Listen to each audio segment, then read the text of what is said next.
Channel 9's override election coverage, or override voting coverage. It's a cold and wet evening here in Winchester, and the early returns are in for precincts 1 through 4. And I have to say, it's not looking good for the yes vote tonight. I have with me here a guest, Brian O'Connor, who also appeared on Talk of the Town. Welcome, Brian. Good evening. Welcome again. Thank you very much. Good to have you back. Brian was the no vote advocate on the Talk of the Town program that I hope many of you had an opportunity to see. Let's go straight to the preliminary results here. And I would do stress these are preliminary, but they are sufficiently large in scope that I think we can start to interpret where the outcome is heading. In Precinct 1, we had 373 votes for the yes and 626 for the no. To give you a point of comparison, last March when this was held, the yeses got 382 and the noes got 462. That means that the yeses held approximately the vote that they had last time, with maybe an increase of only 9 votes. What's stunning about these early results is that the no vote received such a large increase, from 462 in March up to 626 this time. That's got to be something of 40%. Okay, moving on to the second precinct, we have 218 for the yes, and we have 434 for the no. Again, last time 220 yes, 318 no. We'll come back to talk about that. In Precinct 3, we have a technical glitch that has been reported to the Town Hall, and they are having to hand count that. We will be at Shades of Ohio. We'll be back on the bulletin board after the show in about an hour's time with those results as the anticipated kind of timescale for getting that. I think you'll see as we progressively unravel this, it's unlikely to make the difference. In Precinct 4, we have 631 for, that is yes, and 634 no. That's the closest in those four initial precincts. A margin for the no vote of 3. That compares to last time where the yes was 584 and the no was 452. That is, the yes carried Precinct 4 decisively last time. Brian, do you have a comment on this at this stage? I think that the results are pretty striking. Last override vote was decided no less than 56 votes. This one looks like it's going to come in over 1,000 votes with more, towards the no side. And it shows that the people are really getting into the numbers and behind the problems that are in Winchester. It looks rather like the turnout is in fact significantly larger than back in March. Even without Precinct 3, we're at a turnout of 6,922 versus the total turnout in March being 6,613. It looks, I think there's 950 voters potentially in Precinct 3. So it looks like there may well have been as many as 1,000 additional people turned out, and it would appear that so far the majority of those went for the no vote. You were an advocate for the no vote, Brian. What do you think has been decisive in getting them out, even on this miserable wet night? And on December 7th as well. It's something that stuck in a lot of people's throat. I think that just a small band of no people, I think there were a total of 7 or 8 of us, including John and myself and others, just got together and got some information out to the citizens who were, I think, very thirsty to get some fresh views and fresh point of references so they can decide on this crucial issue. Okay, but this issue is, when I talk to the citizens, is really dividing the town. It's not going away, and I think, one side didn't win and one side didn't lose. The town's still here. We still have the same issues facing us, and I really think we got to get to the bottom of this spending cycle we're in and get a real budget that we can work with and maintain the services we have in the schools, and as well as with the police, fire, and the rest of the town. That's what we got to work towards. With this, I interviewed a lot of people in the course of this override. I found that, well, first of all, the thing that concerned me most personally was particularly the fire department, safety, health and safety issues that were being compromised by lack of adequate staffing. If one is stuck with the current size budget and we're forced to cut back those things, what if you were Emperor for a day of Winchester, how would you recut the budget? How would you reapportion it to ensure that the essential services that are, from a health and safety point of view, taken care of, and yet not severely compromise the education our children would receive? Well, as I said in your previous show, Talk of the Town, that the Budget Committee gave an excellent report on the income coming into Winchester from real estate and commercial taxes, which is predominantly most of the income coming in, as well as decrease from the state. If you work within the confines of that budget and don't overspend or don't anticipate more income than that report tells you that's coming forward, then you'll have some type of workable map that you could work from. But when you hand out 6 to 8% raises to the school teachers before you have your contracts finalized with your police, before you know your fuel costs, before you know what the state funding is going to be in the out years, you're going to find yourself in this bind year after year after year. So you feel that compromised the ability to balance the budget a little bit more effectively? Yeah, I think we got to get behind the numbers, okay, and listen to the reports when they come up. So you have a deficit in the budget and really tackle the real issues. And not say, oh, we'll go past an override, or we'll get more from the state, or the economy will turn around, all these things. And that's what causes the rift in the town. I did check with Representative Casey's office on where state aid is and what's happening. It turns out that as a bill has passed the Senate, and there is one that somewhere will be in the next 2 years covered by the House, that will change the formula for state aid in a way that it turns out will significantly favour Winchester, possibly double state aid, phased in over about a 5 to 7 period. That, I gather, might change the calculus here, not soon enough to affect what we're going to have to budget for in 2005, and possibly 2006, I think, is going to be the crunch kind of period. I think that's all fine and good out years in 2, 3 years, but we might be facing some other problem that we didn't anticipate on the plus side. So that's why you have budgets. And I think with the voters turning out in more numbers and more against higher taxes is the fact is they just don't have the money to spend. They're on fixed incomes, their fuel costs are rising, you name it. You talk to the same people I talk to. Yes. Now, the people who work very hard on the yes side, I'm talking the workers, the parents, the mothers and fathers, the students who went out and really fought to get the override passed. I say they still got to keep working hard.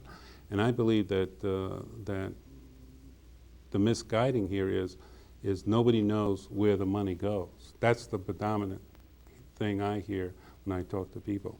The money goes into funds and nobody knows how it got there or where it's not properly accounted for. I don't know about it. That's what people are saying. I'm not saying it happens that way, but if there was a presentation given by the school committee at the press conference, I think you attended, where they talked about myths in the town. Myths. Yes. Urban legends. Things that aren't true, but word gets around and so on. And they were there to squelch the myth. Well, as you know and I know, myths are started by lack of information. Goes back to the days of witches and so on and so forth. I think there are a lot of myths in this town, probably all pretty much unfounded, but we don't have the right information to make a correct decision. And I think the school committee, from what I hear, has really pushed a lot of issues through the years and gotten all the money they needed. And now when tough times come, the money's not there and the people are voting and the school committee is not getting their way, which causes a split in the town because, like you said, safety gets unfunded, elderly projects are not taken care of, the library is at risk, pension funds are at risk. So there's a lot of tension going on. So winning or losing this vote is not a victory or a failure for either side. It just shows the root of the problem. Yeah. I want to mention to viewers tonight that we have tried valiantly to get a representative of the yes vote here, and I know they're gathered at homes around Winchester to receive the final voters' verdict here. And I'm disappointed none have been able to get down here.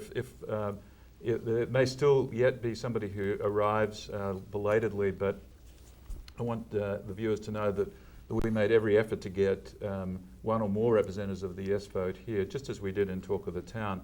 And it's only been logistics tonight that have, for some reason or other, prevented them getting over here. I have another question for you, Brian. If we've got to face the budget as it is, how do we bring the town back together?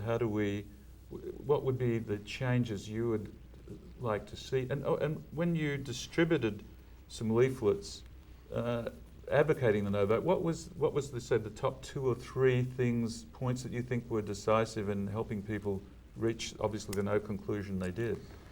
I think the biggest thing was the effect of the increase of the 2.5% would have on the total tax bill going forward. And what was that roughly? It was roughly what the results look like they're going to be tonight. It was a little over $200 increase for everybody's taxes. If it had gone the other way, yes, more like $800. Okay, that coupled with like a 600 differential roughly. Yeah, it's a roughly and that's for a mean house valuation of around 780,000, I think, some in that general 786, somewhere in that general area. But bigger than that was the fact that now the school committee, or the budget driven by the school committee, was going to be in the red for the next 2 years. So they would need another override in '07 to cover that up, unless state aid kicked in or something else. Or something dramatic happened. And you could see an $800,000 home in Winchester with a tax base of $10,000 by the year 2007, okay?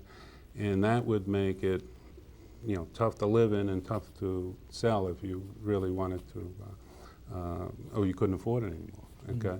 And I think that's it. And I think a big thing was when I talked to a lot of people that they were glad to see there was somebody against the school committee. And again, I point out there was only, a handful of us. But I guess in the previous years, nobody really challenged it or spoke up about it. And people said, hey, maybe this is the time we all should just say stop and regroup and let's take a look at it. Okay? Right.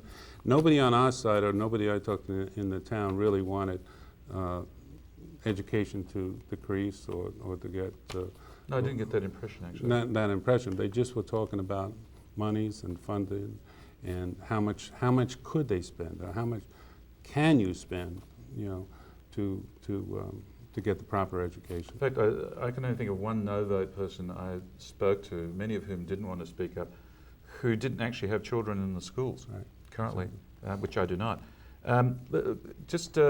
Let's finish off the rest of the precincts, just to give the folks at home now a complete picture of what we know other than Precinct 3. But I think you will see from these numbers that it has been a pretty decisive decision that the voters of Winchester have made. Precinct 5 went 626 to 470 for no. That compares with last time of 427 to 407. It was much tighter, much tighter last time. It was only a 20 vote advantage to the noes. This time you're talking about a 150 vote advantage to the noes. In Precinct 6, you have 643 noes to 414. Again, decisive. And compared again, last time it was pretty decisively for the noes. precinct 7, you have 544 for the no's and 593 for the yeses. This is the one precinct that was carried for the yeses. 593 for the yeses, 544 for the no's. They carried it by a much larger margin last time, 527 to 430. And finally, precinct 8, where you have 529 no's and 177 yes, a huge margin. And again, that gives you totals of, without precinct 3, of 4,036 for the no's and 2,876 for the yeses. I might point out that the total turnout without precinct 3 is 6,922, and in March it was 6,613, and we still have precinct 3 to go. So the chances are it has been pretty close to 1,000 extra votes. Last time in precinct 8, again, the yes votes seem to be largely roughly what they were in March. What's happened is the increased turnout has almost entirely come from the no side. And that must surely have something to do, Brian, with the campaign that you and a few folks ran. Yeah, I think that it's easy to run a campaign when people are listening to you, you know. And when we placed letters in the newspaper, in the Star, and whatever, appeared on Talk of the Town, I think we had a built-in audience. They wanted to hear a fresh view. They wanted to make sure that what they suspected was kind of directionally right. You know, I don't have all the information. I'm not a member of the school board. I'm not a selectman. I would love to, you know, get my hands around some of those documents, but that's what they were looking for, just to make sure that they weren't insane. You know, they weren't alone. Right. And what's striking to me is, it looks like because of the campaign of I Will folks, they got out pretty much the same yes vote as they got before. You know, yes, and not pretty much more. dramatically. But I think I think last time they got out, there's actually we can't say yet. Without precinct 3, last time they got 3,202, they're at 2,876 now. It's unlikely they got as many votes this time as they got last time, once this is all in. And here's the rub. They did spend a lot of money and a lot of time, and they believed in their cause. Very much so. But I believe that, you know, like Selectman, I think his name is Nuremberg, when he stands up in a press conference on Veterans Day and say, well, if this override fails, we'll have another one in March, is not listening to, you know, the people of the town. You know, he's spending $20,000, $30,000 at crack, dividing the town, making people put signs up in their lawns, and you know, just causing a lot of grit in the town, rather than tackling the real issues about what can be done. You know. Well, I think that this is such a resounding defeat that it surely, I think, is going to give everyone pause for thought about how to rethink the way the town both raises money and spends it. But clearly the townspeople have spoken that they do not intend to contribute more via their real estate taxes. That's clear. I think, you know, you brought it up that the weather couldn't be worse. The day picked couldn't be more, you know, the wrong date to be picked, December 7th. And it just shows you that you could push people around so much and try to, you know, pray for snow so there'll be a low turnout. In fact, you couldn't get a worse day, and you had a 20% increase on it. So I think if they had it again, they get more resounding votes. But I don't think they should have it again, and I don't think the selectmen should stand up in a meeting and say, you know, if the town votes a certain way, then I'm going to go the other way. And I also believe that the selectmen and the school committee, their closeness, you know, of rubber stamping each other's opinion is not helpful for the town. There's got to be some dissenting view, either in the school committee or in the selectmen. And, you know, so that's what I think causes a rub with the people in the town that I talked to, a part of that majority vote tonight.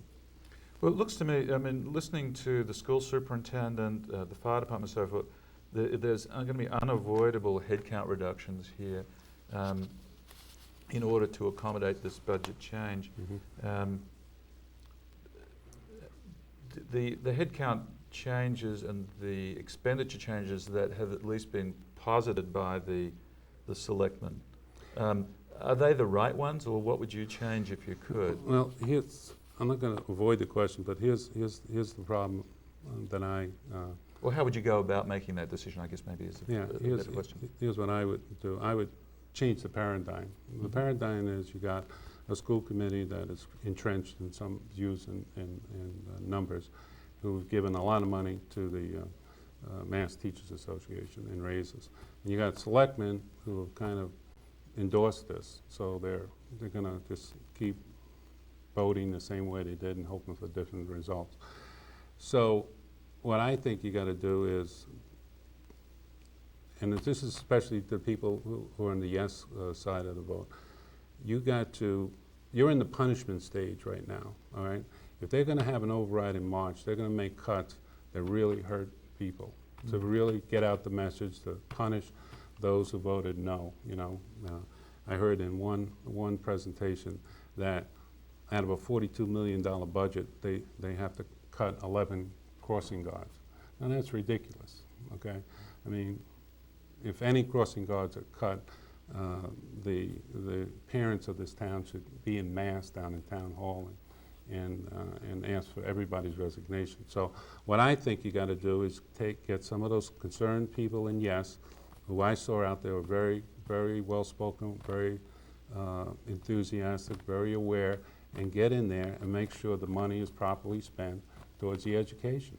You know, there's one myth that I believe, there's a lot of money in that budget, and if it's spent properly, you'll get the results you want.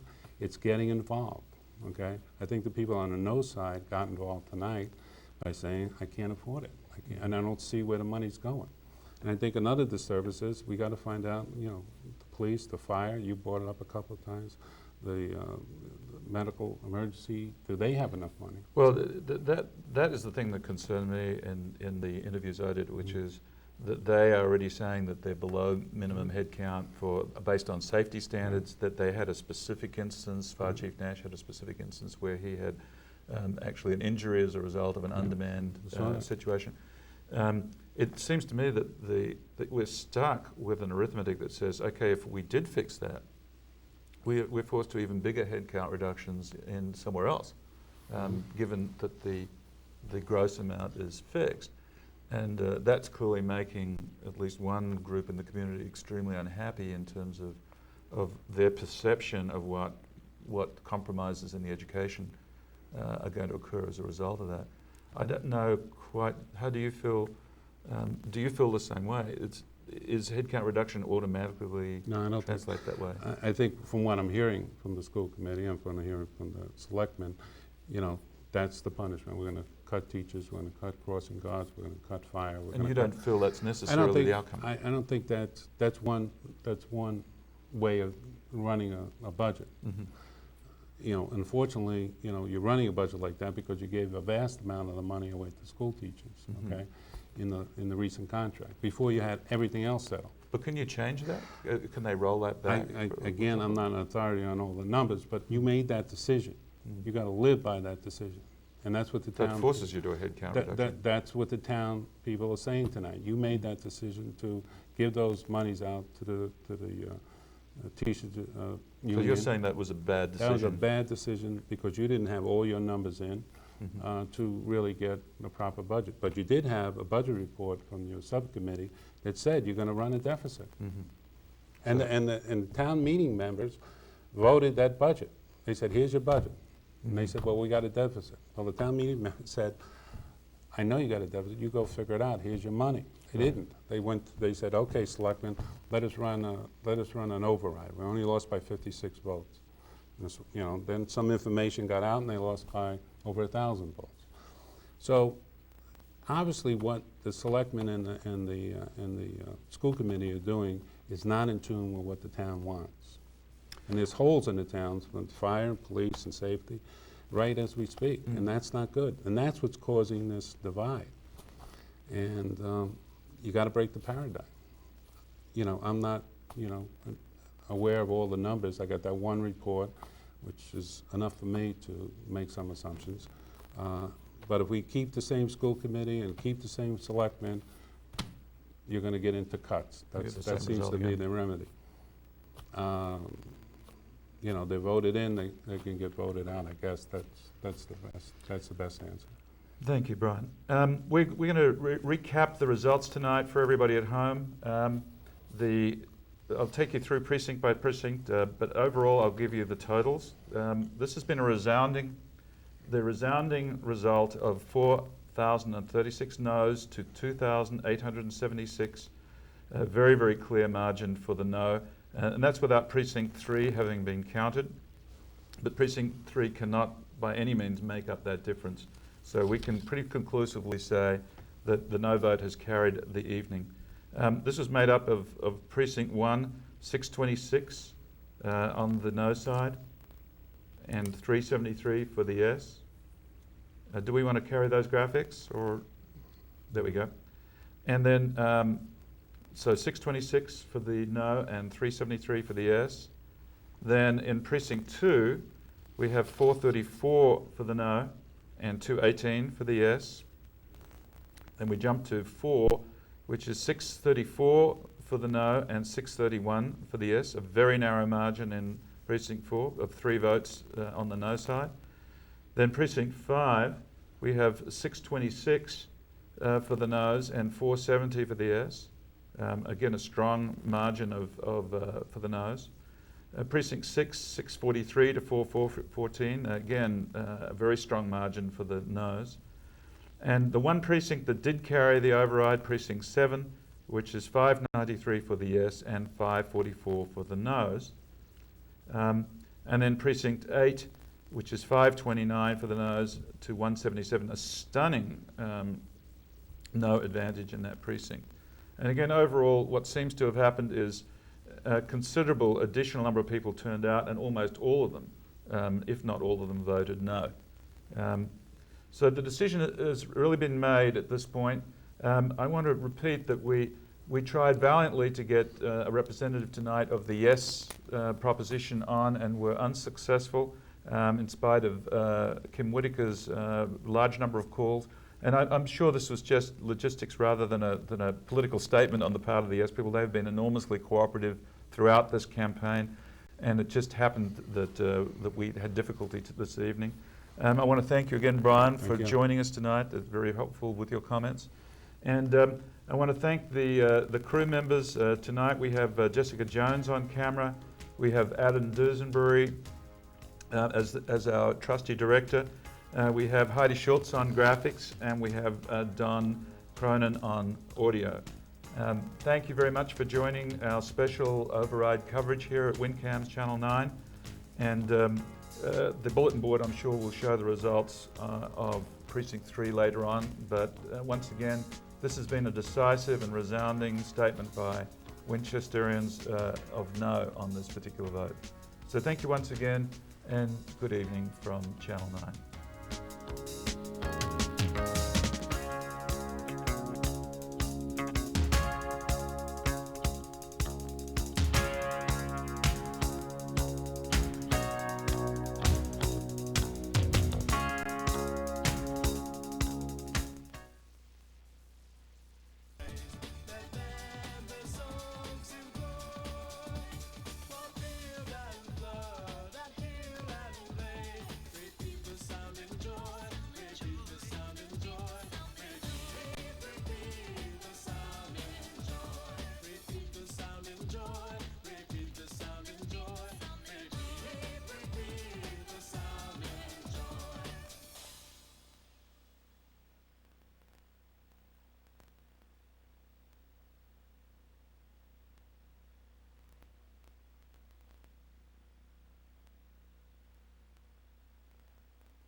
Did you ever hear the story of the Christmas tree who just didn't want to change the show?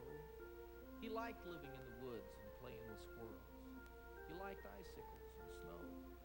He liked wolves and eagles and grizzly bears and critters and creatures that crawl. Why, bugs were some of his very best friends, spiders and ants and all. Now that's not to say that he ever looked down on a vision of twinkling lights, or on mirrored bubbles and peppermint canes and 1,000 other delights. And he often had dreams of tiny reindeer and a jolly old man in a sleigh full of toys and presents and wonderful things, and the story of Christmas Day. Oh, Alfie believed in Christmas all right. He was full of Christmas cheer, all of each and every day, and all throughout the year. To him it was more than a special time, much more than a special day. It was more than a beautiful story. It was a special kind of way. You see, some folks have never heard a jingle bell ring, and they've never heard of Santa Claus. They've never heard the story of the Son of God. And that made Alfie pause. Did that mean that they'd never know of peace on earth, or the brotherhood of man, or know how to love, or know how to give? If they can't, no one can. You see, life is a very special kind of thing, not just for a chosen few, but for each and every living, breathing thing, not just me and you.